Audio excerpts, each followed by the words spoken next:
Hey humans, how's it going? Susan Ruth here. Thanks for listening to another episode of Hey Human Podcast. This is episode 139, and Stan Mitchell is my guest. He came over to the house and we went and sat in the podcast room and had a very interesting conversation. I learned of Stan because a friend of mine said I should watch this episode of CBS This Morning, which Stan was featured on. And I thought, okay, well, I'll check it out. And turns out my friend was right. I absolutely wanted to talk to Stan and reached out to him. And he said, yeah, sure. And that's what you're about to hear. Stan grew up in a fundamentalist Christian home. He's pastor.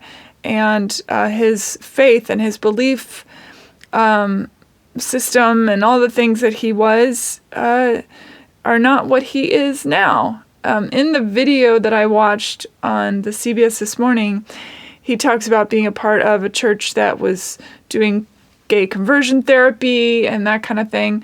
And where he is now versus where he was then is, I believe they call it a 180. So it was a really great conversation. I'm honored that he took the time. He's super busy. He flies all over the world doing all sorts of talks and helping churches who want to be inclusive, helping them get their footing, that kind of thing.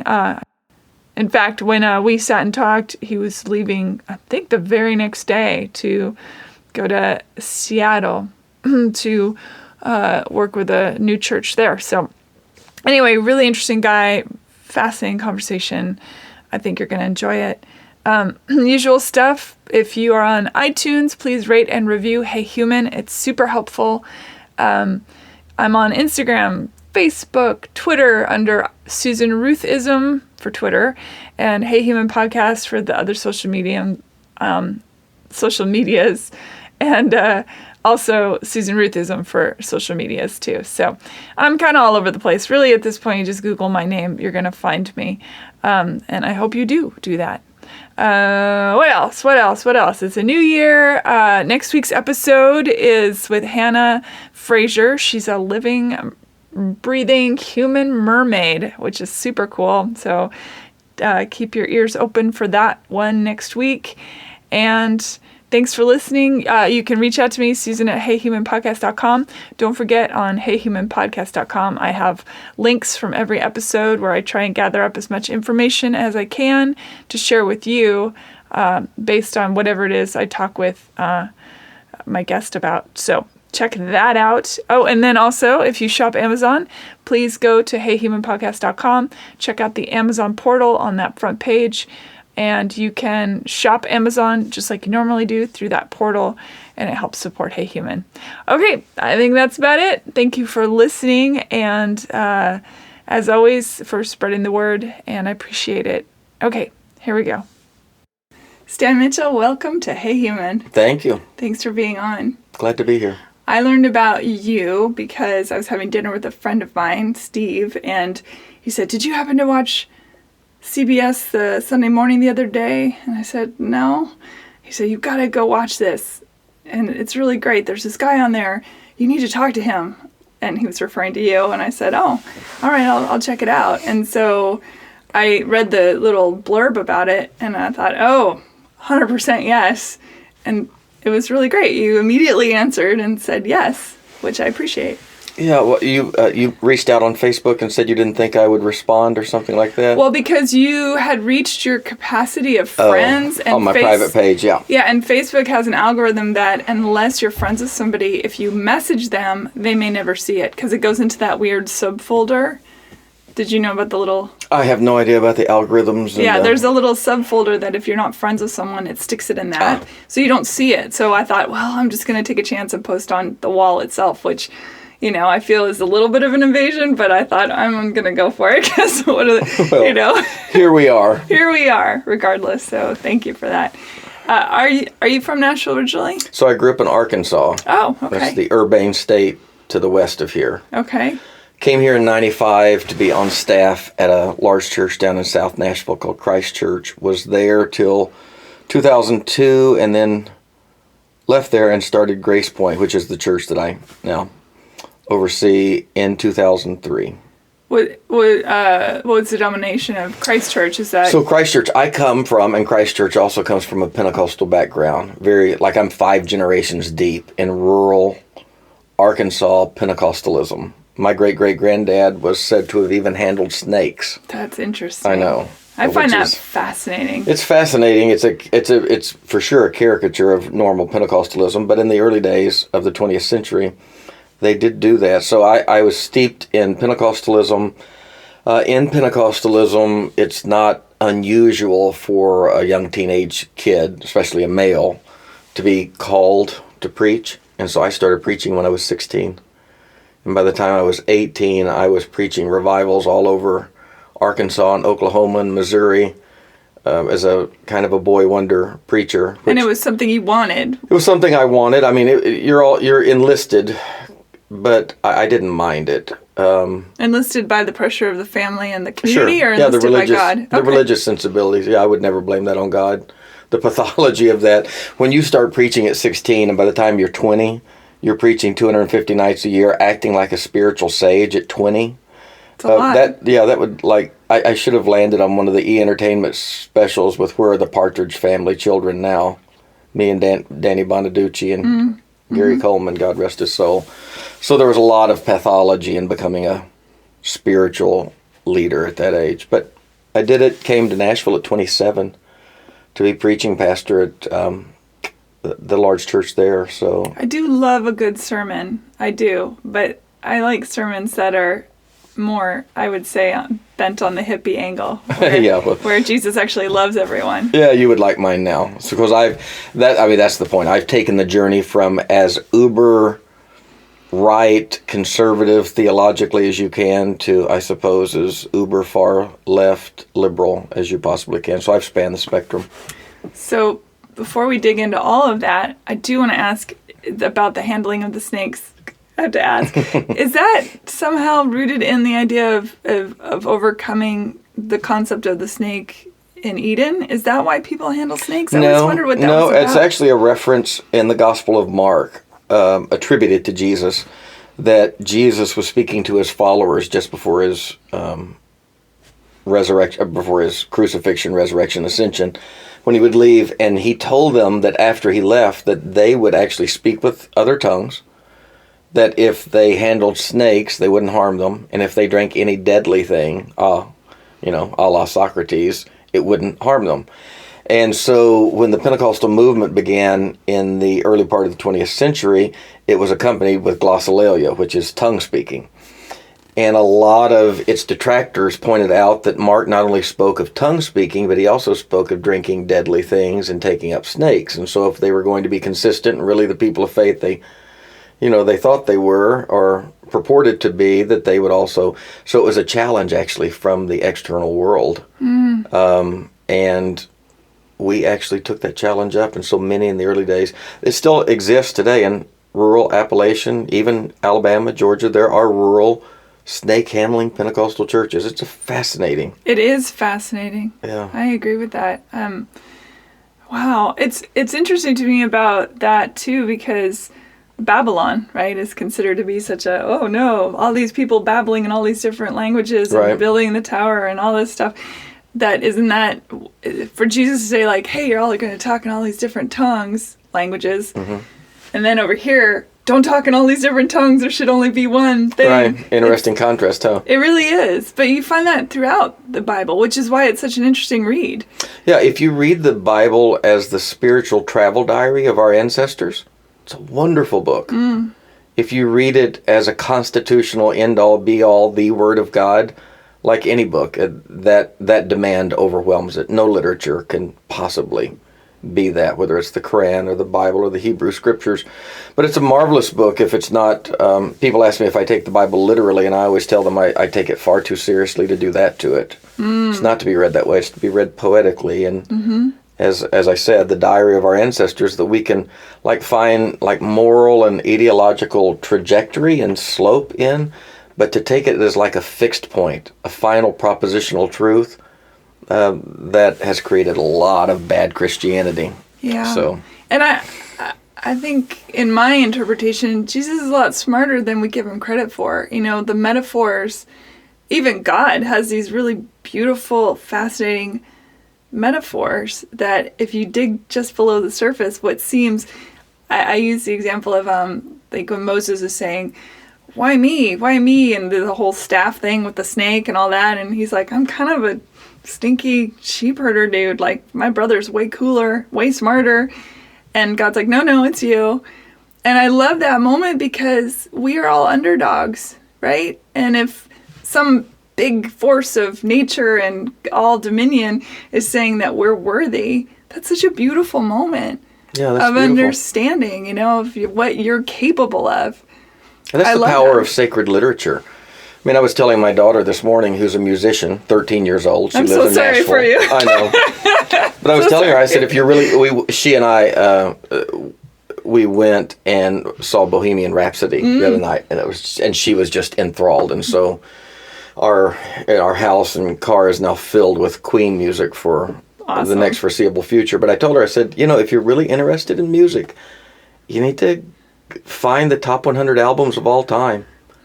Whether it's John Coltrane or, B.B. King or AC/DC, it doesn't matter. Just find the top 100. They're the top 100 for a reason. They've shaped culture. Yeah. Read the classics. And that's the power of sacred literature and sacred music. It may not start out sacred, but it becomes sacred over time because we recognize these endless, irrepressible truths in them. That's right. And to say that the Bible is the only sacred literature, I think what you described with the story of Moses, I can do with the Iliad and the Odyssey. I can do with any sacred literature. Any text that has survived the test of time is sacred. You can do it with Star Wars. Absolutely. So I'm not a I love the Bible, but I'm not a bibliolater. And I always say I'm unashamedly Christian, but unapologetically interfaith. And the latter is because of the former. I think Christ was the great progressive and a deep pluralist when we finally understand. But I think the message of all sacred literature and even Jesus is like a time-release capsule that releases its truths as humanity develops the consciousness to hear them. And I think over time we grow ears and we develop eyes. And I mean, podcasts like yours, this is all about eye and ear development. It's just trying to expand not just the dissemination of information, but it's actually trying to expand consciousness and capacity. And there is no better way to expand capacity than to be engaged with another person's story. To just be stretched by the fact that somebody is living on this terra firma from a different angle, with a different experience, with an accumulation of life that's not mine. If we have half a heart, if not half a brain, that has to stretch us. So kudos. I like this. Thank you. I listened to your episode with the gay porn star.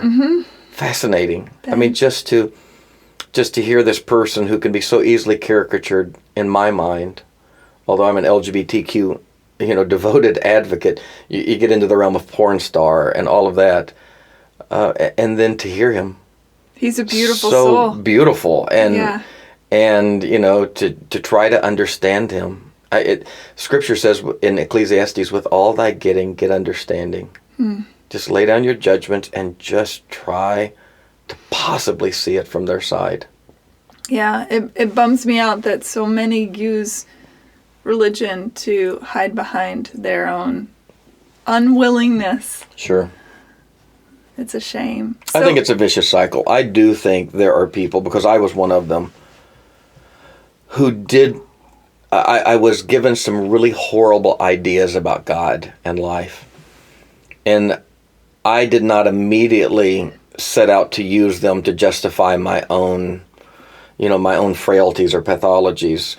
As a child, those things, I was inculcated with those things to the point that they were in me at a molecular level. They become a part of me, and I deeply believe them. And they certainly shaped some bad behavior and some bad ideas, but they came from a devoted place, a fear-based place of conviction. I thought that's who God was. So I do think there are a lot of people who rely on religion to excuse themselves from bad behavior. And then I think there's a lot of sincere people who live bad behavior because they were given some horrific ideas when the concrete of their life was still wet. Right. It was shaped and then it set, and now we got to jackhammer it. Well, that's why I also think it's important to hear those people just as much. I get into this conversation a lot because people are like, why do you talk to people that are quote unquote, so horrific or are so hateful or so this or so that? And first of all, you can't know yourself until you know what you're not. I really believe that. And secondly, just as you said, they came to whatever their belief system is because they really believe it. They're not necessarily, we look at some of these things as incredibly hateful and bizarre and twisting of what we think the word is or Jesus's thoughts are. But they're on the converse side, like, how can you be that mouthpiece? So it is that moment of going, okay, where you came up from and your belief system, I'm going to listen to why. Let's get to the why of things. We know what it is. Let's get to the why it is. And if there is a sense in our minds that their ideas are damaging, that their ideologies are harmful to themselves and other humans and the world, and we do hope they change, then how in the world would we expect them to possibly change if they weren't open?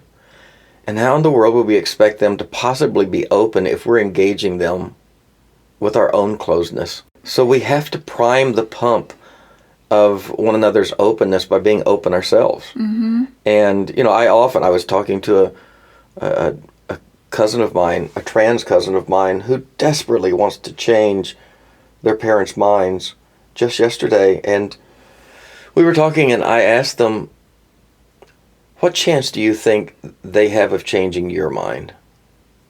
And it was just about 0%. Right. That's right.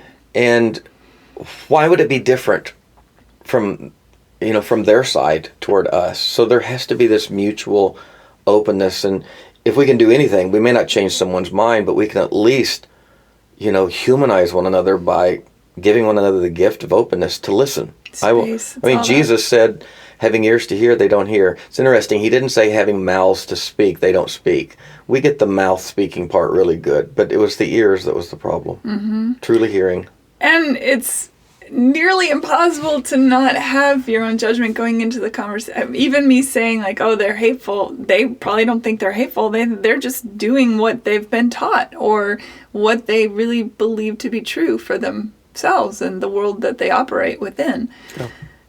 That was one of the arguments that for example, Stacey Manning, before we went on mic, we were talking about that episode. And some of the people that were not happy with me talking to her, they were, first of all, they said, well, she works for this woman who's horrific and, listing all those things. I said, but I didn't talk to that woman. I talked to Stacey, and Stacey's entitled to her own thought process, however she got there and wherever she may go with it in that moment. That's the whole point, is to listen to why and how she feels, and me going in there saying, you're wrong. I'm no different than someone on the other side saying, you're wrong. It's the same feeling. It's the same, I don't know. It's complicated. Conversation is even complicated. I think the great sages, who are also activist, ally, advocate kind of people, mm-hmm. The great sages, from Socrates to Jesus to, modern times, Gandhi, Mandela, King, they always maintained some sense of respect and care for what we would refer to as their nemesis or their enemies. Mm-hmm. I don't think they ever really counted them as their enemies. Thich Nhat Hanh says there's no such thing as loving your enemy because in the moment you love them, they're no longer your enemy. Yeah. You may be their enemy in their mind, but they're not yours. Mm. And when you think, I think about Socrates drinking the hemlock, and he had enough people there that were on his side of things that he wouldn't have had to have done that. He literally would not have had to have done that.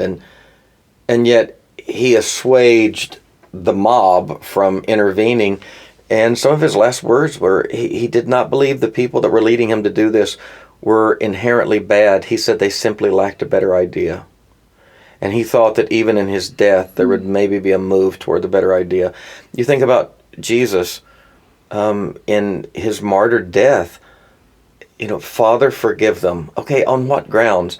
They don't know what they're doing. Yeah, they don't know what they're doing. What do you mean they don't know? Yeah. What the hell? Of course they know what they're doing. And yet Jesus was digging deeper and saying, no, on a deeper level. And King, when the guy pummeled him on stage, I can't remember if it was Montgomery or Selma, but it was one of his speeches. He was pummeled by this guy out of nowhere. King falls to the stage and he's got a bloody mouth. And as he's on the ground, his counterparts, some of the young men that were attending him, grabbed this guy, and they were just about to tear him limb to limb. And King, it's so moving to me, he was literally screaming out from on the floor, don't hurt him. Don't hurt him. And he always referred to these nemesis of his as his sick white brothers and sisters. He always believed it was an illness more than an intent. And then Mandela, the same way. Mm-hmm. And just on and on and on. The sages always maintain a love not only for those they're advocating for, but to some degree they even see those who are perpetrating as victims of their own crime. And, Covey's 7 habits: before you go to war with your enemy, find the place where they weep and watch them there. And you may not want to go to war with them. That's right. So to dig under, the wise man in Ecclesiastes said, with all thy getting, get understanding. Just try. And it's more than walking a mile in their shoes. I mean, what's a mile do? You'd have to have their feet. You'd have to have their entire life. Yeah, we talk about that all the time on the podcast, is that I only can know you so far. I'll never truly know you. I can have empathy or understanding, but I won't ever know you because I come to you with all of my experience. You come to me with all of yours, and the two cannot ever commingle. It's an impossibility. So some of my activist friends push back on me because I'm a bit of a mild-mannered peacemaker advocate. And honestly, I think a lot of young activists are almost addicted to outrage. I agree with you. I think people are addicted to outrage. And sometimes the addiction to outrage overwhelms even our love for the other, even those we're advocating for. Right. Honestly... That's why I recommend everyone read the March books. John Lewis talking about the march across yes. So they're so good. Yeah. I don't know anybody. Honestly, I'm thinking. I don't think I've ever known anyone who woke up in the morning or presently wakes up thinking, I want to be wrong, stupid, mean, irreverent, bad, evil. I don't. The very idea of this premeditated evil, I'm believing in it less and less and less. I think we're all a part of the same genome, and there are weak and frail pieces of us. Even our incarceration system here in the United States is built constitutionally on the foundation of a punitive God. I mean, you hurt us, we're going to hurt you. And I think about the Scandinavian countries that are largely post-Christian, and yet I think they're finding the true ethic of what Jesus was saying, because they believe whoever does these dastardly things, even in society, they're a part of us. And to some degree, we're all complicit. And if not complicit even, there's a measure of responsibility to those weaker parts of us to see them repaired and to believe that they can be better. And that's such a better idea than you hurt us, we're going to hurt you back. We're going to return evil for evil. That's right. And somehow that's going to repair us at a soul level. It's just not. Right. Educating our prisoners, restoring their rights when they've done their time so they can vote and they can drive. Because if we don't do that, then we're putting them back into a society where they won't be able to cope. If they can't even drive to a job, how are they supposed to get their life back on track? And if a person, the royal you, believes that within the concept of sin, for example, if Jesus died on the cross because of original sin, if that's your belief system, and if we are all born with this sin that we're trying to make up for as we live our life, well, then you should certainly look at somebody who's become imprisoned for committing a crime, i.e. sin, and then want them to make amend, want them to be better. But again, a religion, so much of Christianity is based on a premise that two people ate a fruit thousands of years ago that they were talked into by a snake. and every human born since then is separate from God and deserving of eternal punishment. I mean, that's a horrific presumption. Now we call the good news the capacity of humans to be reunited with God. But what if we were never separated? What if the great news is that every human being is born a beloved child of God and couldn't possibly be separated? That's such a better premise, and I think it's a premise that can even be borne out of Scripture, if Scripture is read properly. But the whole idea of original sin and people inherently bad, no wonder we have a punitive system of treatment of people who've made mistakes. No wonder we're harsh to one another. I think about the concept of sin, and I think that, what if, let's take that word out and put in the word self-loathing, because that's really, we're trying to find a place of non-self-loathing. That's our journey in this life. What is non-self-loving? Loathing is self-loving. Sure. And what is love, if not the universe? I think if Jesus gives us anything religiously, for the first 2,000 years of Christianity, we focus so much on Christology and on the Trinitarian idea and of God coming to earth in human form. I think Jesus' real descent here was to show us who we are. I think he is the archetype. He's inherently the beloved child of God, and so are we. Mm-hmm. And then when he's at his baptism, he hears that voice, "You are my beloved son." Before ministry, before one miracle, walked on water, did anything, inherently, "You are my beloved son." In you, not by you. In you, I'm well pleased. The temple of God is within. Inherent belovedness. Yeah. And then he's driven immediately wet with the waters of his baptism into the wilderness, and the first voice he heard was, "If you are the Son of God, turn that stone into bread. Pull a rabbit out of a hat. Perform. Justify your belovedness by performance." That's not, so we talk about Jesus' temptation to sin. That wasn't a temptation to sin. It was a temptation to shame and to identity loss. The voice of the tempter was saying, if you're really going to claim to be the Son of God, you can't possibly claim that unless you do these great things, unless you prove it by casting yourself down from the temple. Jesus resisted shame, and I think the first 2,000 years of Christianity, we have hammered people over this issue of sin. I think the real human condition, the real illness is shame. And people like Brene Brown, through mediums of social work and sociology and psychology, are picking up on those things. And she's awesome. I'm writing a book right now that is the Christian version of what she's saying, because it's all through our book. Shame is the real issue. And when shame consumes us, we often end up doing bad behavior, but the bad behavior is just a result of our own self-loathing. And I think our scripture even is really clear on that. Yeah, I think maybe one of the hardest things a human being can do is look at themselves in the mirror and say, "I love you." We throw the word love around, but I mean, our whole story, Jesus said, love God, love your neighbor as yourself. Well, how do I love my neighbor? As I love myself. Well, how do I love myself? There it is. And I think we do love our neighbor as we love ourselves, often very poorly. That's right. And self-love is something that has not been taught classically by Christianity. Some of the Eastern religions are way ahead of us on that, but I think we're catching up. But I think it's an incredibly important idea. I don't think we possibly have the capacity to love others well until we learn that in ourselves. So was the 16-year-old you? Did you have self-love, or were you? Total self-loathing. I learned self-loathing. By the time I was 5 years old, I was spastic colon, biting my fingernails to the quick, performing, trying desperately to find any anesthetic I could to kind of assuage the feelings of... I was taught in the religion that I grew up in, I was taught God was, and God was the most important thing. And pretty quickly, I learned that God had a pretty low opinion of me and all humanity. And we were pretty bad.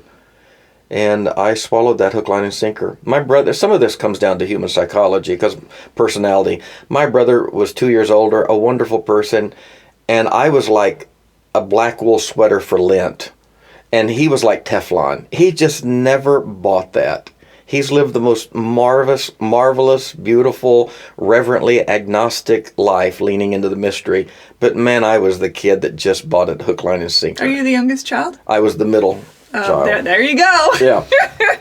So I bore the burden of all that, but yeah, self-loathing, a low self-opinion was the ruin of my early life, and so to being a superstar evangelical, did that help at all?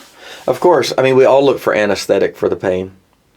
And some people, it just depends on what trees grow in your backyard, which fruit you're going to pick. Some people, sex, drugs, and rock and roll, the proverbial ones. I picked performance because it was the one that was accessible. And religion is definitely a drug. Oh, sure. Yeah, Marx was right. Yeah, I was a kid that, I made as good a grades as I could, and I ran as fast as I could, and I threw the ball as far as I could, and I had enough precociousness and talent that it gave me a platform to receive what really was the drug, and that was affirmation. So my supplier was people. My currency was performance, and the drug itself was affirmation. I felt so horrible about myself that if extrinsically someone would say you're really good, I never bought that. It was like an opiate for a really pained person. It wouldn't give me a high, it would just bring me back to normalcy. If there is a pain sponge, that opiate's not going to make you high. But if you take the opioids, as so many are now doing, when you're in a normal place, it's going to give you a rush. Well, I never got a rush from the opiate of affirmation because I was already so pained and low. It would just relieve me to a place of almost neutrality where I could kind of breathe. And so, just make good grades, run the football, into the end zone, hit a home run. But then at 16, I parlayed that into another stage, and that was a religious stage. And that becomes doubly insidious because now my supplier is a religious body, a church. And now my drug of choice is being given to me from people in churches, and my performance is ministry to them. And the insidious nature of that is how hidden that can be as a pathology. It's not easy to see. The whole idea of the pastor or the priest or whatever religious figure is interesting also because that person becomes the golden calf. Yeah. And I think it's very tricky to tell someone that the only way to feel their higher power is through this other person. Yeah, that's lining you up for just a lot of bad things. Early on when religions were developing, our first sense of the other, the invisible, was that our ancestors had moved on and were populating this invisible world and still had the ability to interact and influence things. And eventually those ancestors, those spirits on the other sides, kind of developed into a pantheon of godlike beings, and ultimately that evolved into the idea of a creator god or gods. But one thing that was common in those earliest days of theistic development was we did think the gods were angry, and they were capricious and whimsical, and we never knew. They're a little bratty. They were. There was no. If Judaism, if the Abrahamic religions have any innovation, it's that they suggested the morality of God. They admitted God's angry, but they said justifiably so because we've done wrong. We've broken God's law. So that was a good advancement to at least say God's not totally capricious. Even now, our insurance policies, you were once in the they still have this vestige of a day gone by. They call them acts of God. Yes, and I talked about this with my dad, who I love having these kind of conversations with him. He's a scientist, and he would say he's an atheist, though I would argue that he's agnostic because he is a scientist. And but anyway, I said, this whole thing with the act of God, I said, it seems to me that if your insurance company won't give you a check because of an act of God, that if you are indeed an atheist, you can argue the existence of God in court and at least get to a point where the check comes. Yeah, that's interesting. Yeah, the convenient theology for sure. Yeah. So as you're trucking along within that, you're, as you said, a rock star in this. I didn't say rock star. You said rock star. I did. Oh. That would be a little odd for me to say. What did you say? You said you were a superstar. You said you were a superstar. Did I? I apologize. Yeah. No, that you get. I never receive that kind of acclaim. But in a small world, I was a big duck in a little pond, fish, and it was gratifying, and all the, all the acclaim is. And I would liken a big pastor who can get people in that fever pitch to a rock star. That's exactly what rock stars do, regardless if there's 1 million people following you or 20. Oh, I mean, when I was 27, 28, I was preaching every weekend to a congregation of about 3,000 to 4,000 people. That's that's heady stuff for when you're 27, 28, and you have this incredible hollow spot in your soul. Yeah. And you're desperately, and it wasn't duplicitous, it wasn't hypocritical. I was always a loving kid who cared about people. None of the stuff was born out of, insincerity. It was all born out of deep insincerity. I was trying my best to convince myself. I mean, the high octane fuel that charged my engine was my own angst and my own sense of desperately wanting to believe that God could possibly love me, that I could have any worth. But you did believe truly in God. I did believe in God. I just believed horrible things about God. And that's the ultimate reform as I began to lose those horrific ideas. Did you start to get messages that at that age, or did it come later? Did you start to think, wait a minute, I might be a little off here? Yeah, I did not have any sense of question or any uncertainty until I was 20. The normal weaning, individuation, differentiation that is, normal psychology for an pre-adolescent, adolescent, teenage child, I did not have. And fundamentalist religions don't espouse that kind of individuation. Because it's dangerous. Which is incredibly dangerous. It's terribly unhealthy psychology to tell a child at 7, 8 years old, okay, here are the answers to life's most important questions. Memorize them. You've never even heard these questions, had these questions, but here are answers that you didn't come to, but they are what we call orthodoxy, or the fundamentals of our faith, the cardinal truths of our faith, and we're going to pass those on to you like a baton. And don't ever question them. And if you ever do question them, that's because there's this entity called Satan who's tempting you to do that, and you're just confused, and he's trying to lure you, and if you're lured by that. So, I mean, it's a horrible mindfuck, honestly. Excuse the French, but that's true. And I mean that in the strictest, most religious sense. It is a horrible thing to do to children, to teach them to individuate on every matter except this incredibly important matter of religio-spiritual things. Yeah, it's also in direct opposition to the concept of free will. Absolutely. I mean, even in Scripture, Christians are always quoting Proverbs, train up a child in the way they should go. I mean, listen to that. That's adverbial. That's a verb process. It's not train up a child in the place they should be. Train up a child in the ideas they should believe. It's train up a child in the way they should go. I mean, that's incredibly active. I'm not training my children to be Christians.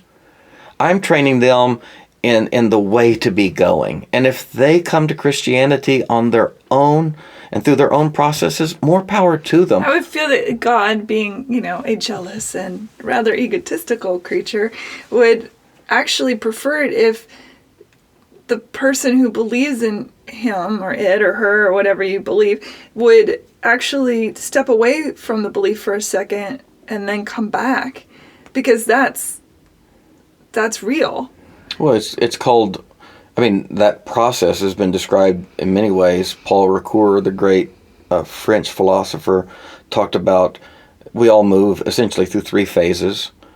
And of course, Piaget and Erickson and all the others, elaborated on this. But I do like this 3-stage process of pre-critical thought, critical thought, and then post-critical thought. He also called it first naivete, sophistication, and second naivete. And I think in every child, the weaning process is they take those things that they've naively inherited, and by naivete I mean they have no filters. They are subject to authority figures, and they learn what thumbs are and chairs are and the difference between orange and purple through authority figures, and that's all fine.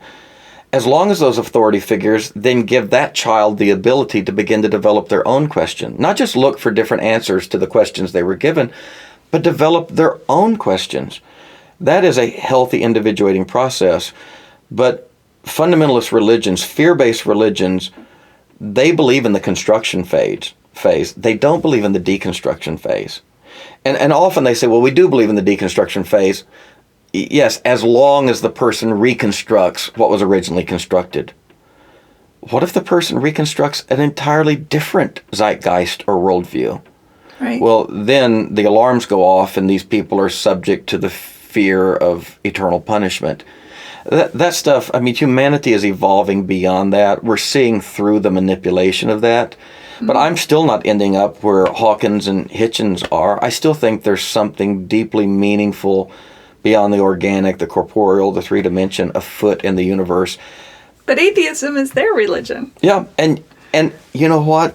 More power to them. That's what I always say, too. It's like the good news, no pun intended, is that it doesn't matter what somebody else believes. I have my belief system, and that's fine. I am unto myself a world and a universe.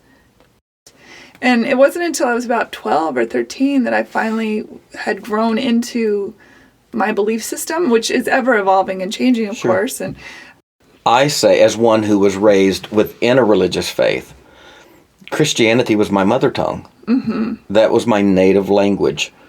I deconstructed Christianity from the far, far right conservative position I grew up in. I deconstructed Christianity until I came to its border. I mean, my toes hung over the edge of the Big Sur, and I knew I was at the edge of this continent. And I decided that at the fringes, in the most robust and broad-minded view of Christianity, I could still allow it to be my lingua franca, the primary language that I dream in, make love in, cuss in. It's my knee-jerk.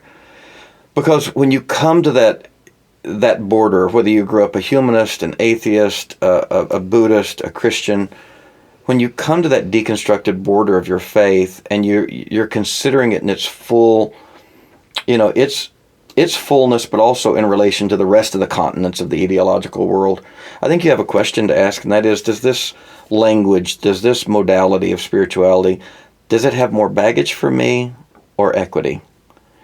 And for those who say, it's got more baggage for me, I get why they jettison and then move on to something else.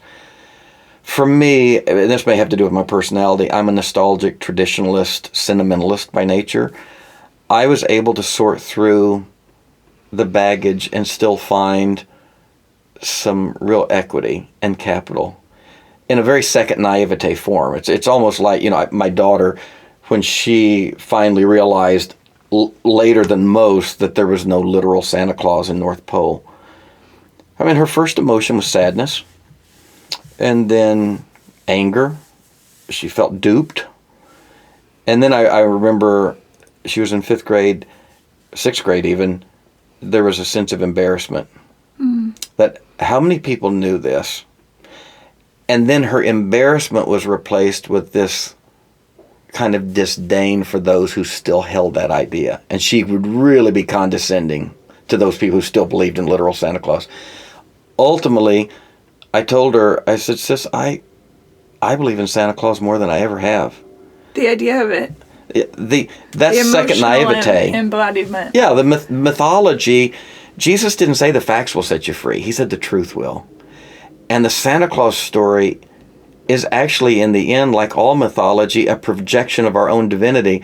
When we can't bear our own greatness, we have to project that onto these mythological figures that we literalize because we want there to be heroes. It's easier to make them bronze statues and worship them than it is to be them ourselves. And so eventually I look at Santa Claus and realize, that's me. These mythological figures, we have projected our own divinity onto these Jesus figures because we couldn't bear our Christness. What if we can step into? And all the great religious figures, that's their deal. Jesus came and left. And at the last moment before he ascended into the heavens, the Bible says they were worshiping him there. And he floated away. He's like, stop it.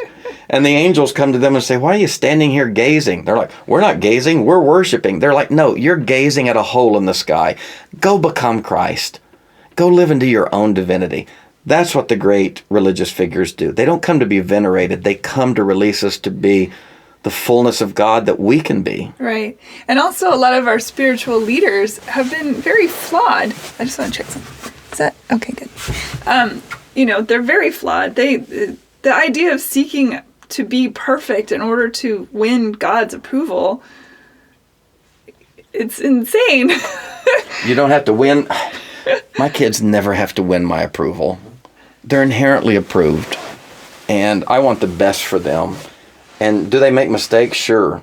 I don't so punish do you, them. Right? We all do. Join the club. Welcome to the human family. Yeah. I remember after one of my big foibles some 20 years ago, I was sitting with a friend of mine, and I was talking about how I couldn't believe this had happened to me. I couldn't believe I had done this. And I was just prattling on in this kind of narcissistic humility, really beating myself up and talking about how I just go. And my friend finally looked at me and said, "You arrogant prick." and he's a minister, brilliant guy. And I was stunned. I felt like a boxer. I fell back on the ring ropes, almost punch drunk, because I'm trying to be humble and pitiful. And he calls me an arrogant prick. And I'm like, "What do you mean?" And he said, "You know what? Your whole life you've been taking care of people who screw up. You promote this idea of a loving God and compassion." He said, "Hell, I bet if I were sitting in your seat right now, you'd be the first one there saying, 'Hey, get your head up. You're just human.'" He said, you believe. He said, "Listen to what you're saying. You believe that this can happen to anybody else, but you can't believe this would happen to you." Mm-hmm. And then he softened and he looked at me and he said, "Welcome to the human family, Reverend." Mm-hmm. And that was a threshold I didn't want to cross. It wasn't ego as much as it was, I just didn't feel like I could live there. I had been taught such horrific ideas about God that perfection was demanded. And if perfection couldn't be attained, then you at least feign it. You at least try to convince yourself of it for some anesthetic before you have to burn forever. It's really awful. Even when we say just human or only human, there's shame all around that, isn't it? Like there's something bad. Inherently wrong with being human. Yeah. Hey, human is great theology, by the way. Thank you. What was one of the first little whispers into your brain pan that said, "All is not what it seems, sir"? Oh, that's great. The first thought I had, I lived next door to a United Methodist minister, and his wife one day knew that I was a young minister, and she was trying to, be nice to her neighbor, and she brought me this book that she had read. It was 1985. I was 17 years old, and the book was called On the Anvil, and it was by a Church of Christ author named Max Lucado.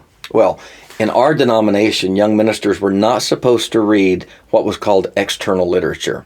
That means we could only, think about this. Yikes! Everybody stand on one foot, hop up and down, and repeat after me. We are not a cult. It's like patriotism and the Pledge of Allegiance. Sure. Yeah. And so she brought me this book, and I know as a young minister I'm not supposed to read this because it's external literature. It's propaganda. Older ministers could read literature outside of our faith tradition because they were more stable and could metabolize it. But I held on to that book. I don't know. I held on to that book. I remember I put it under my bed. It was the closest I ever got to like a Playboy. That was... That's amazing. I literally... we were so puritanical, and I was so asexual. Johnny Carson used to quip that when he was 16, he was so innocent, he would go out behind the barn and do nothing. That was me. I literally... But I put this book under my bed, and it was just this scandal beneath my bed. And finally... one day I pulled the book out and I read it, and I was scandalized. I was scandalized by the fact that someone outside of our faith tradition could write so movingly about Jesus. And I just couldn't imagine it. And, Oliver Wendell Holmes Jr. said, "The mind, once exposed to a better idea, can never shrink to its original size." And just knowing that somebody outside my faith tradition could write that movingly, it I don't know, it was like a pinhole of light opened. And then you start thinking about, these other people, are they really going to hell? I mean, there was no question there was a hell. But then we thought Billy Graham was going to hell and Mother Teresa was going to hell, because those ideas were so caricatured and ridiculous and extreme. It was honestly fortuitous to me that I was born that extremely conservative, because it allowed me to break and say, this makes absolutely no sense.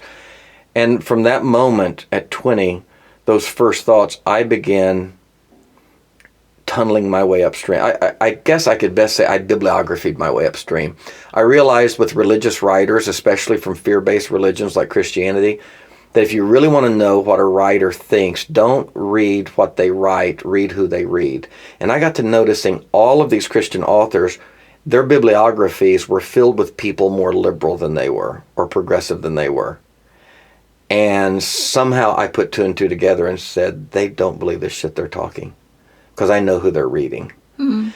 And every bibliography led me to a little further up the stream.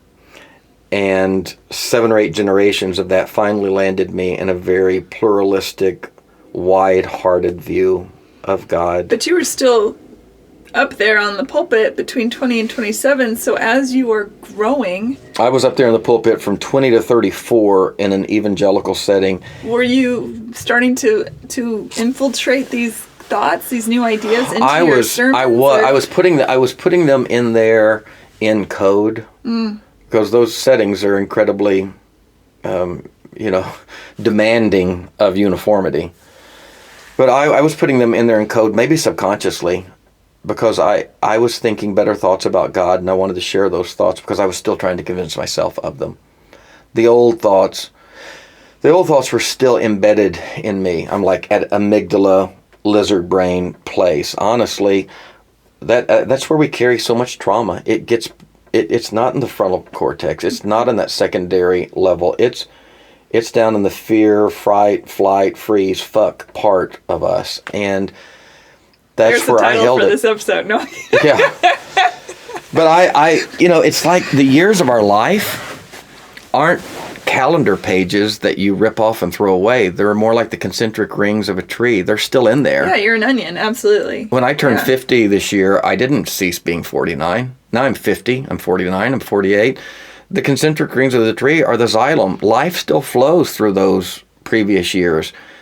And I was filled with all of those years. The outer ring, though, was always acquiring new and better information.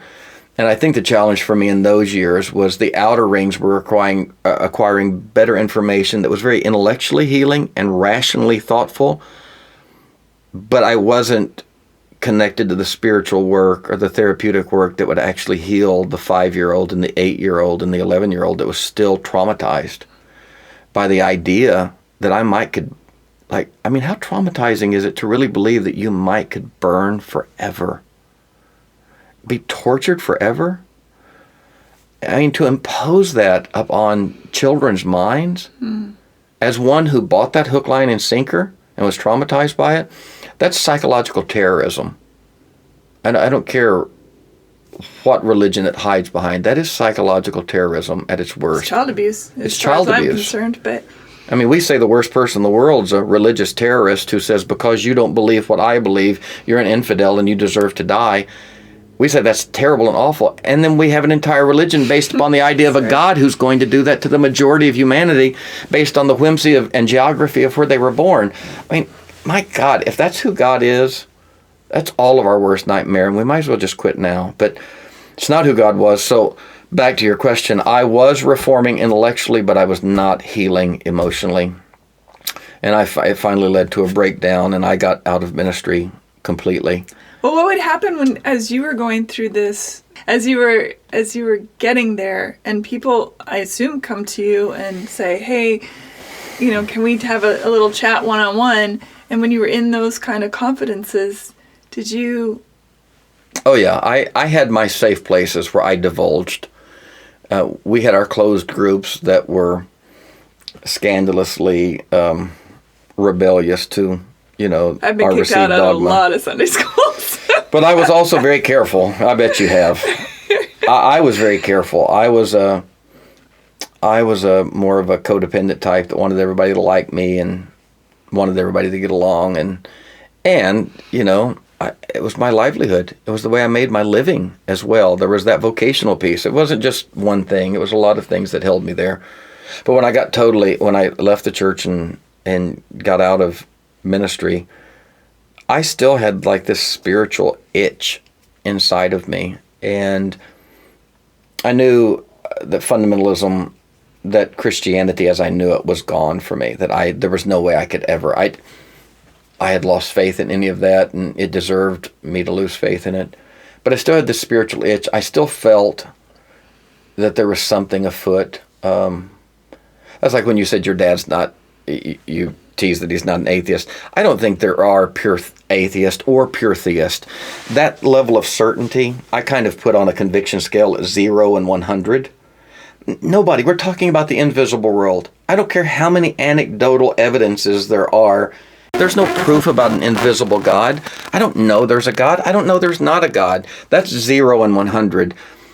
We are all, to some degree, either irreverently or reverently agnostic.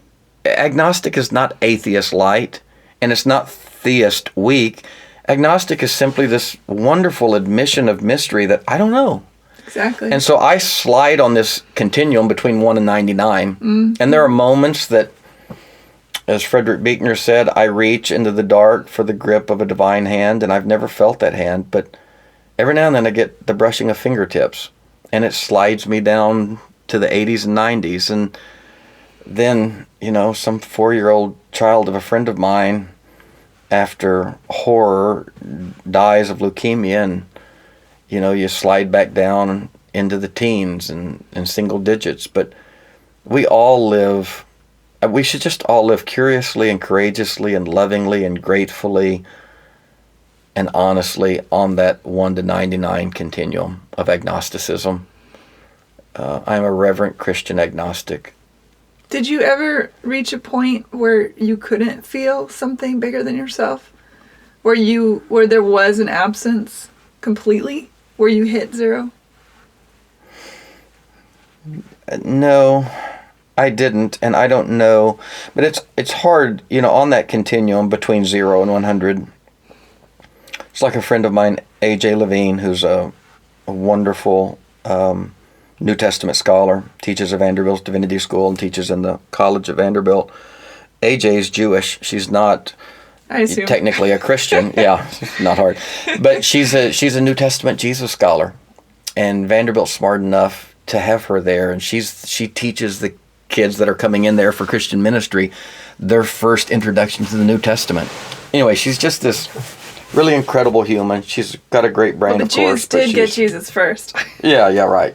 And he is Jewish, and she reminds us of that. But AJ was being, she brought a friend of hers who is a New Testament scholar to class one day, and I was there.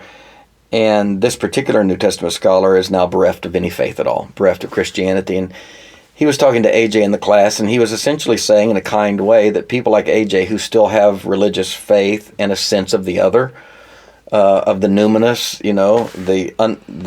the ground of all being, and all of us young Christian ministers there, he said, I think this liberal Christianity you guys are coming up with is just your sentimental incapacity to let go. And so you're trying to take what was literal and fabricate some kind of good feeling mythology that lets you hang on to Santa Claus, essentially. So he was describing second naivete and kind of poo-pooing it. AJ said something I'll never forget. She said, I seldom feel any sense of knowing, any sense of like deep certainty that there is the other, that life has meaning, that there's perpetuity beyond the grave. I seldom anymore have a sense of knowing. She said, but in the absence of knowing, I believe. And she said, I don't know that it's going to rain tomorrow, but I believe. And in the statement of belief, there's an admission that that's not 100%. There's an 80% chance of rain, a 60%. I believe.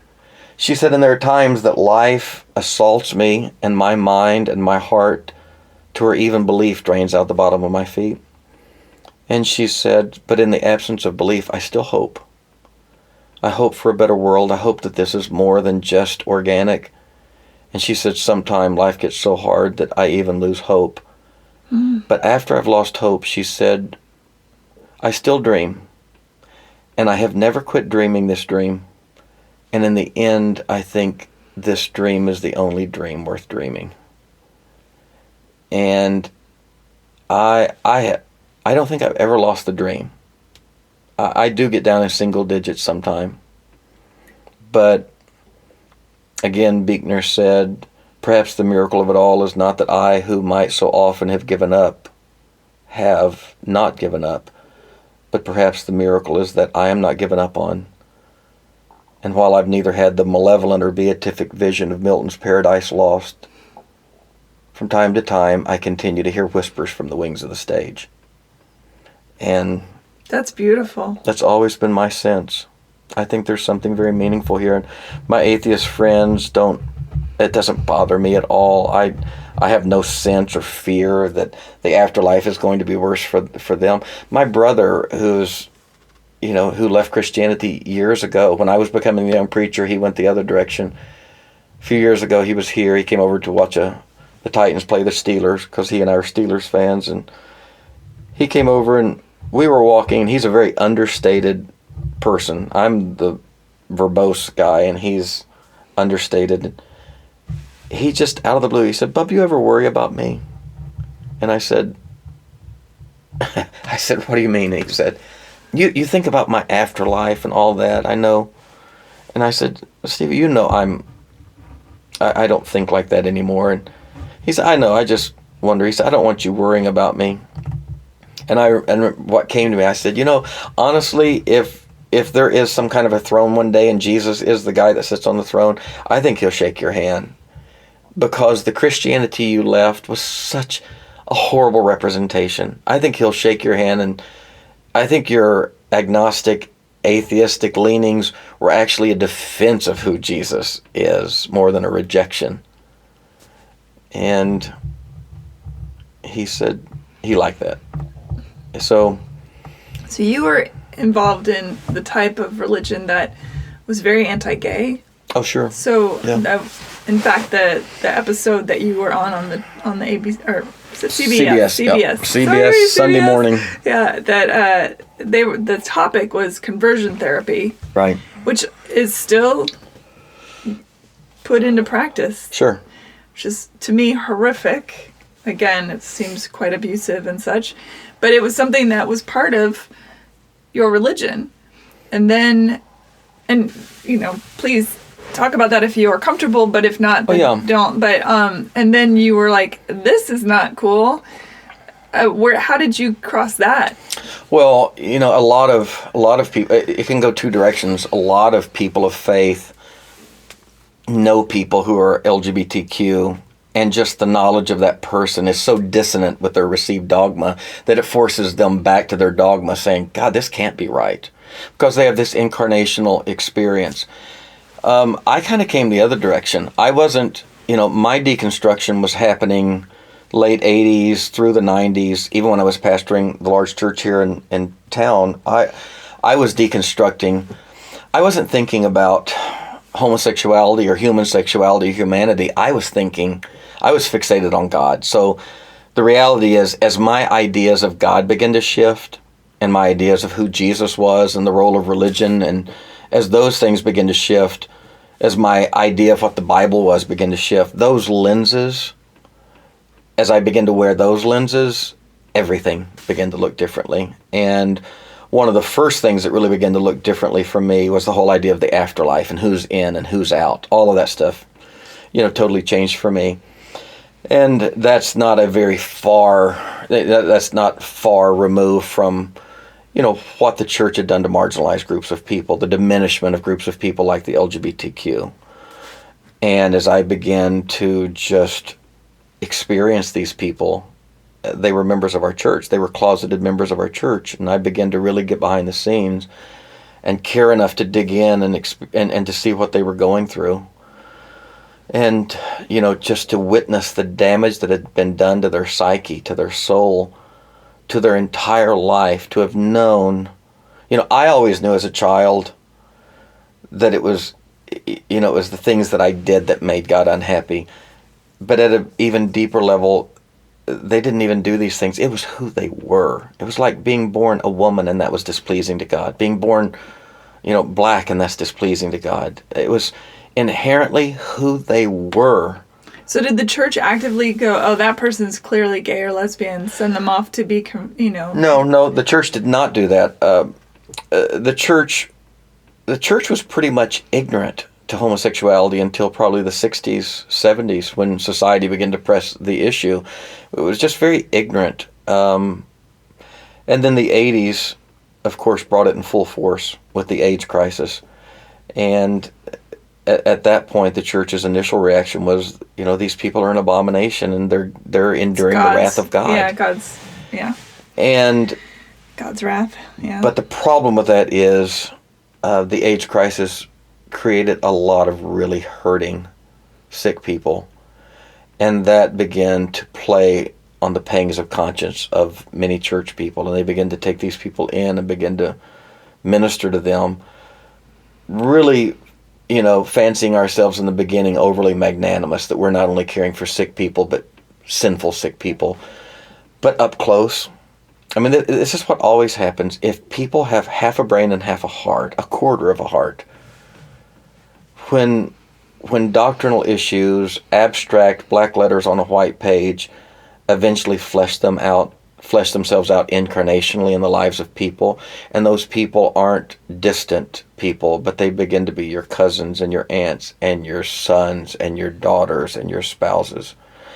All of a sudden, what begins to happen is we're not playing with monopoly money and plastic chips. We're playing with everything we've got in the world laid on the table. And the arguments begin to move from the esoteric to the more credible, because this is a human being that we're talking about. This is my son I'm talking about. And that eventually wore on the church. And by the time I was here in Nashville, our church was not that harsh, strident voice calling these people abominations. It was kind of in that in-between phase of, gosh, these are people just like us, and they have their sin just like we have our sin. And so there was a bit fairer treatment of them, but it was still kind of like a Jim Crow South on the other side of slavery. It was a 3/5 compromise. They weren't getting beaten quite as badly, but they were drinking from separate water fountains, which in the end, a separate but equal water fountain, that water may hydrate someone just fresh from the slave fields, but eventually it starts getting bitter. And there's only so long that you can eat the crumbs that fall from the table and those satisfy you. There's a point where you literally would just rather die of thirst than drink from that water fountain. Mm. And that's the world that I was a young minister in, where the church was in this ambiguous, pained place where we knew in our minds that this was sin, but we also knew we had sin, and we didn't know exactly what to do with these people. So the church entered into where the church is still kind of at these days, this kind of insipid don't ask, don't tell, where we know, but we don't act like we know, and don't push, all of that. But when people would finally come to me and say, hey, this is a part of my life, we would always help them come to the conclusion that it was unwanted same-sex attraction. And we would help them. Of course they didn't want it. They lived in a religious world where they were taught that they were less than and going to hell for it. Who would want that? And at the moment, we would cajole them or manipulate into them this place of admitting it was an unwanted same-sex attraction. Then things like reparative therapy would be options. And if it wasn't explicit reparative conversion therapy, because that is a modality, we were doing small r, small c reparative and conversion therapy. With fear. With fear. Just sitting in, just listen to what we were saying. Yeah. Sit in my office. Look at the way I looked at you. I'm telling you, you've got to change in order to please God. That underneath reparative therapy or reparative religion is the idea these people need repaired. And they didn't need repaired.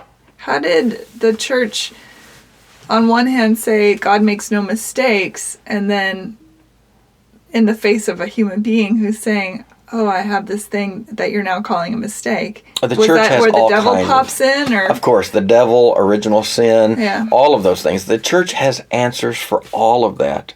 It's a tight ideological system. And I read on the little reader board going by during your interview, it said that something upwards of 700,000 Yeah. conversion therapies that are taking place on a yearly basis. That seems like, that's a shit ton. That's a lot of pain. That's a lot of people feeling that they are unworthy. The reality is, And probably, I can't even imagine how many suicides oh come my out of God! that. See, that's it. It's at this point, I'm having less and less compassion for religious bodies and religious leaders who are dragging their feet on this. I think there's a point where you don't get to do despicable, harmful things to people and hide behind religious freedom. Amen. I mean, you don't get to fly planes in the World Trade Center to say, this is the way we interpret the Quran. I mean, good Muslim people are aghast at that. That is not the way the Quran is supposed to be treated. I have so many robust, moderate, liberal Muslim friends who share a very similar faith to me as progressive Muslims to my progressive Christianity. I have far more in common with a progressive Jew or a progressive humanist or a progressive Buddhist than I do a conservative Christian.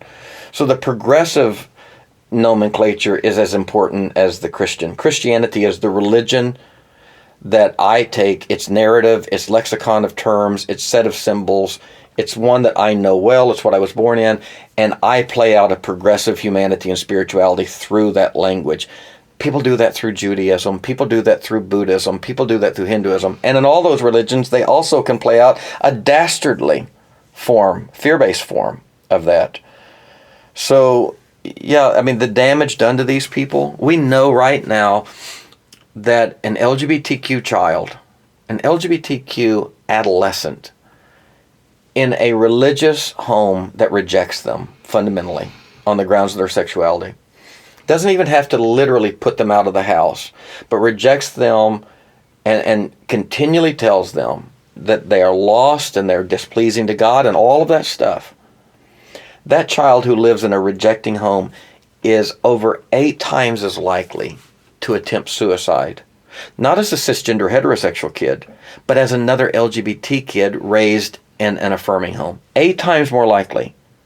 Across the board, LGBTQ kids are attempting suicide more than 4 times. 4 times more often. That's awful. In excess of 4 times more often than cisgender straight kids. And even more stunning than that, or as equally stunning, is their suicide attempts are 6 times as effective. They are 6 times as likely to land them in the hospital or in the morgue. So when they do it, they really do it. Just on those numbers alone, that's a moral crisis. That is a mental health crisis. And I don't care what your biblical interpretation is. If you're being confronted with empirical evidence that children, their health and safety is jeopardized to this degree in that condition, then that ought to at least cause you to review the matter and to go back. And church history, Christian history is a long history of the church being confronted by scientific, empirical, anecdotal evidence from the lives of humanity, being confronted by that and stubbornly resisting it, and even burning at the stake the people who posit those things. Only 300 years later, to do a big mea culpa and create a bronze statue for the very one they burned at the stake and called him a hero. I mean, we almost burned Copernicus and Galileo at the stake. That's right. I mean, God didn't change God's mind on chattel slavery in North America in the 19th century. We developed the consciousness to finally realize, oh my God, we've been wrong. I mean, it litters our history, which should at least create a measure of humility in Christian ministers to say, we've been wrong before, bad wrong before. And when you couple our track record of having to be corrected over time, which is fine, that's human to have to be corrected, but when you couple that with these suicide, sex trafficking, drug addiction, depression rates amongst LGBTQ kids. Come on. Somebody have a damn soul and say, this is worthy of re-examination. And I just don't have a lot of time anymore for those who aren't willing to re-examine that. As you started to speak these truths with a capital T, I like to say, and you had your parishioners blow back. You had many leave the church. Sure. So how do you not give up on humanity in that moment? How do you still draw? I imagine for you as a leader, that must have been really disheartening. And, I imagine you'd want to go to each one of those people and say, come on, don't you see? But yeah, I try not to look at the numbers of everybody always points out how many people, even watching the CBS special, that's why I brought it up. 2/3 of the congregation. Yeah.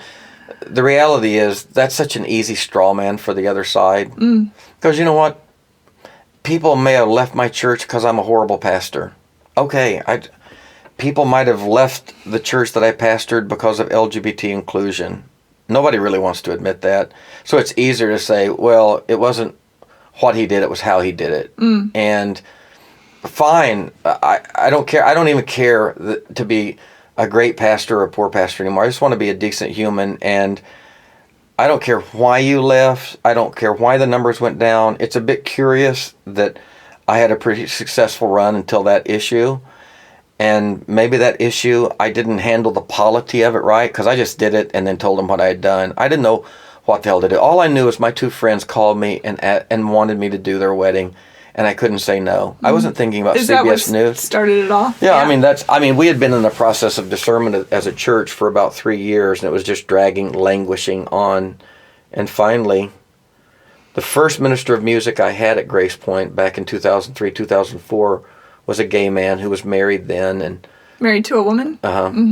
Which that's what we did to the gay kids in the evangelical church. Absolutely. They had to marry a woman, and then to some degree hurt her life and theirs, and then bring kids into all of that. And so even back then our church was like forward thinking enough that I was pushing enough issues that my friend who was our minister of music, he and I had grown up in the same denomination, he finally began to get some expansive soul sufficient to really examine his own heart and his own honesty and his own willingness to make peace with himself. And he came to me one day, wanted to go to lunch, and we went to lunch, and for 30 minutes in a pained fashion I could tell he was trying to tell me something.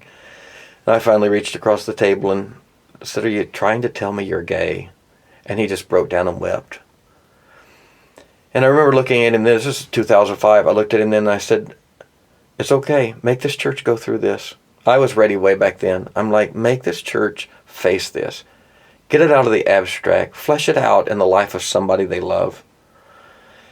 And he didn't have this, and I don't blame him, he didn't have the psychological wherewithal back then, the bandwidth to go through that. He was already so tortured. And he ended up going through a divorce, and it was really, really hard. It was really hard, and we got back to business as usual. He was divorced. He was now a gay man, and the church just moves on. But I couldn't in my mind. I knew what a good person he was and how far removed we were from where we needed to be. And anyway, that rocked on.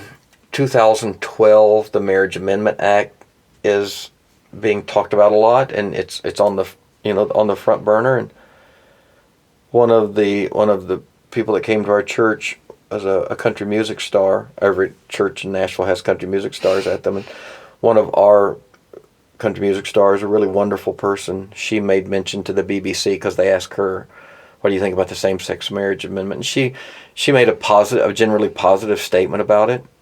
She's a very forward-thinking person and a good person.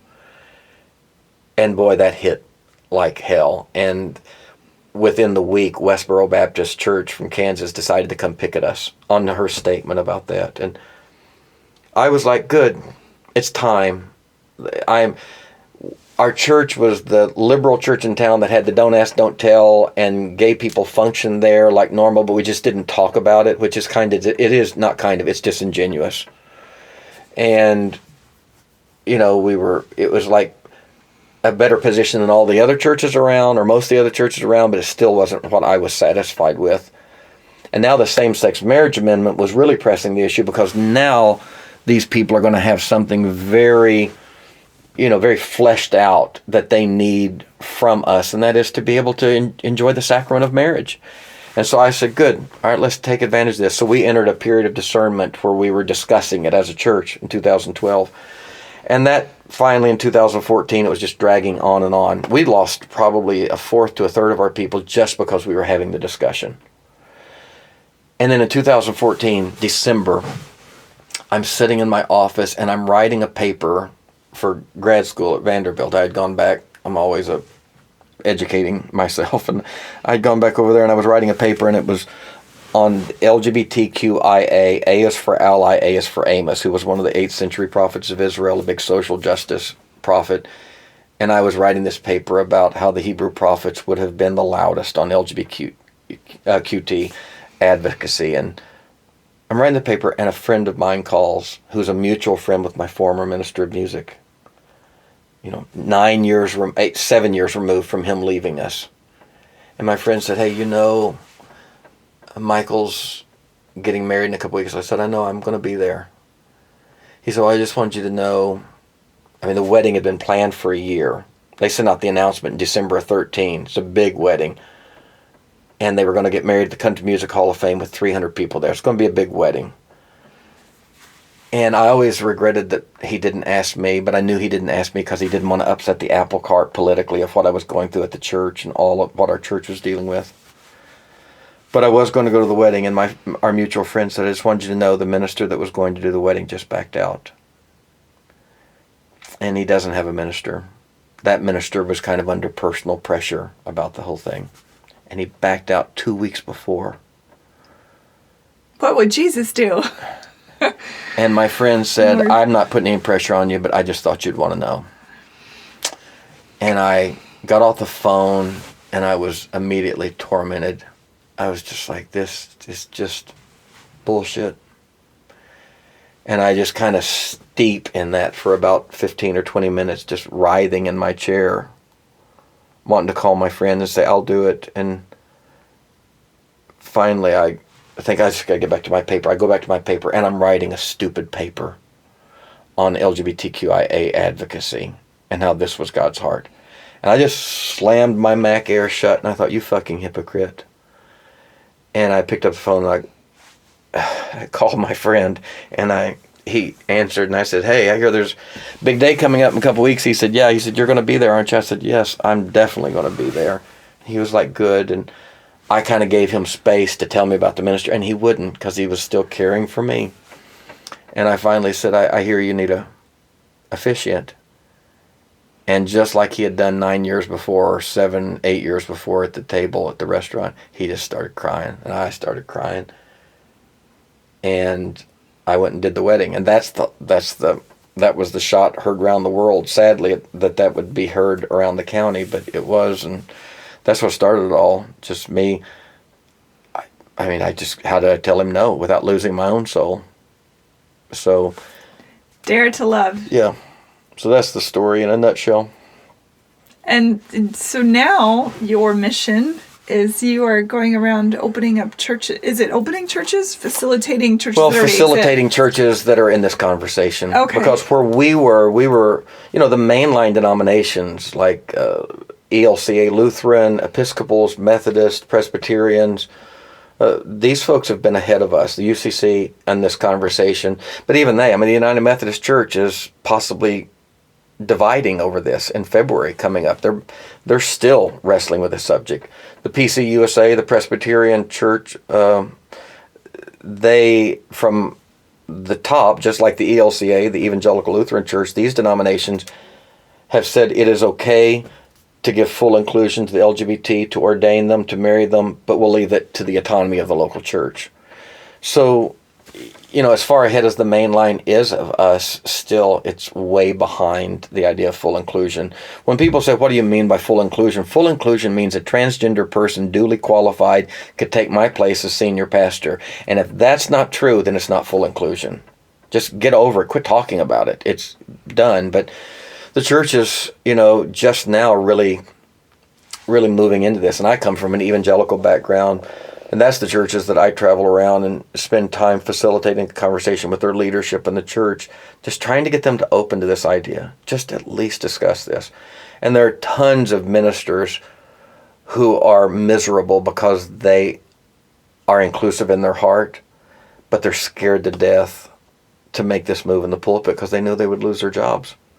And these are good people, good men and women who have kids in college, and they've got all their eggs in one basket vocationally. And, Masters of Divinities don't transfer very well to other vocations, and these people are scared. And so I spend tons of my time with those ministers just trying to help them find articulation for their own feelings, and then honestly find the courage, find the balls to stand up and do the right thing.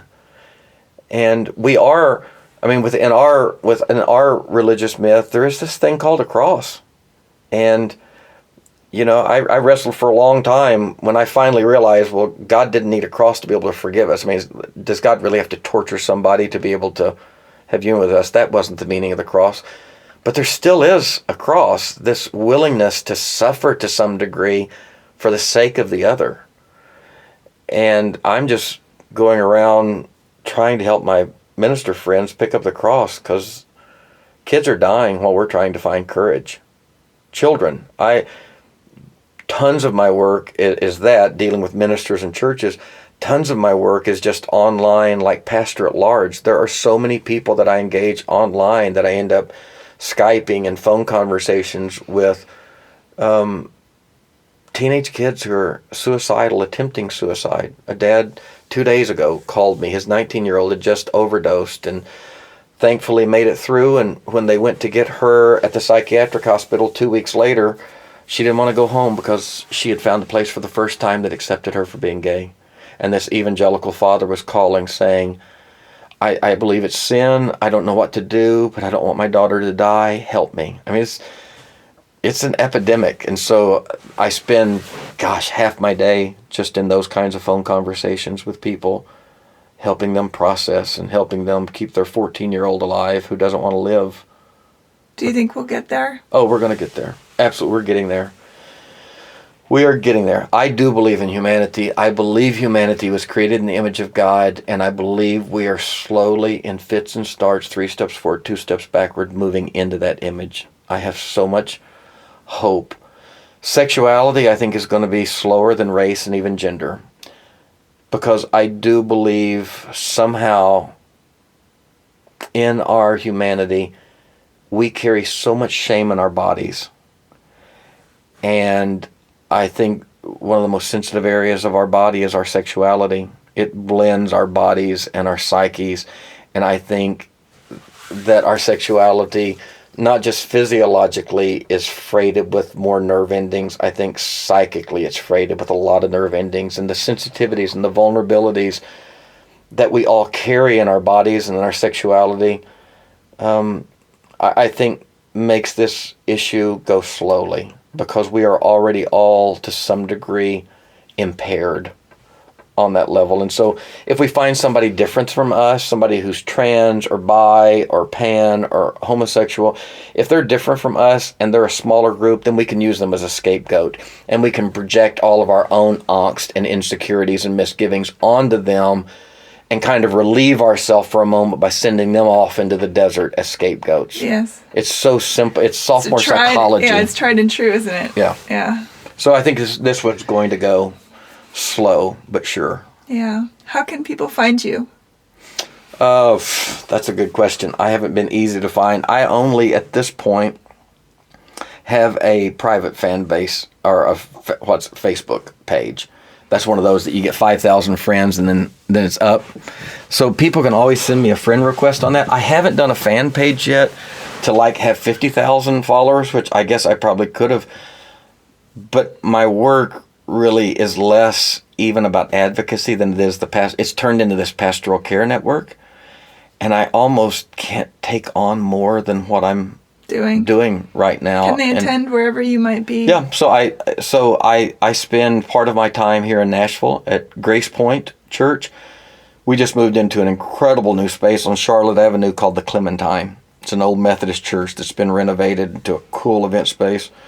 So I'm there. I'm the founding pastor there. I'm right now looking for a new lead pastor to kind of take my place and run the day-to-day, because I just don't have time to do that anymore. And my heart and giftings is kind of pulling me toward pastoring this at-large community of kids. These families, most of the ones that I deal with, live in small towns in Idaho and Arkansas, and they're 150 miles from the nearest inclusive church. So I'm what they've got. And I also am spending time now 10 to 15 days a month in Seattle, your old stomping grounds, in an area called Bothell at East Lake Community Church. Friend of mine, Ryan Meeks, we pretty much did inclusion together 3 years ago. They did it 2 weeks after we did. When they did it, they had 7 campuses and were running 5,500 people on Sunday. They now have 1 campus and are running 300 to 500 people. So the first wave of us who made this move were kind of like cannon fodder. And it's amazing we're still surviving. But there's a next wave behind us that we're really enthused by, and they're doing better than we did. So I'm at East Lake. I'm at Grace Point. I also spend probably a week a month down to the church in Atlanta called The Village. Pastor Ray Waters, they also did inclusion shortly after we did. So we're kind of a spiritual collective, and I rotate amongst those. And then on Facebook, you can follow me, even if you don't friend me. Although when people send me a friend request and say, I'd really like to be your friend, if they're an advocate and an ally for these gay kids, I will always find somebody in the 5,000 to bump, because I have detractors that are still called friends, and I kind of enjoy unfriending them. That's a bad pleasure. I'll put links to everything on Hey Human Podcast too, so people can find you more easily, more readily. Well, I very much appreciate you being here. This has been an incredible conversation. I'm glad you're on the planet. Yeah, thank you. I love what you're doing. Thank you. It's really beautiful, and you're really good at it. Thank you. Too. Not everybody's good at this. This is a tough gig. It's a different art form to belly up to a microphone and have these kinds of conversations. But God, I'm telling you, and this is what I do on Facebook, stories move the needle. Parker Palmer, one of my favorite authors, says it's amazing that a religion like Christianity, so steeped in the idea of incarnation, so often gets lost in disembodied concepts. To humanize the stories, to get the abstract into flesh tones, I think the needle moves most when we have to engage the story and the reality of another person's life, as opposed to, some theoretical idea. It's also very hard to hate someone when you know their heart. Yeah. Because if you're really listening, you hear yourself in the other person. Isn't that the truth? It's impossible not to. Gosh, that's so true. Stan, thank you. Yeah, thank you for having me. It was fun. Absolutely. Thanks, everybody, for listening. Bye.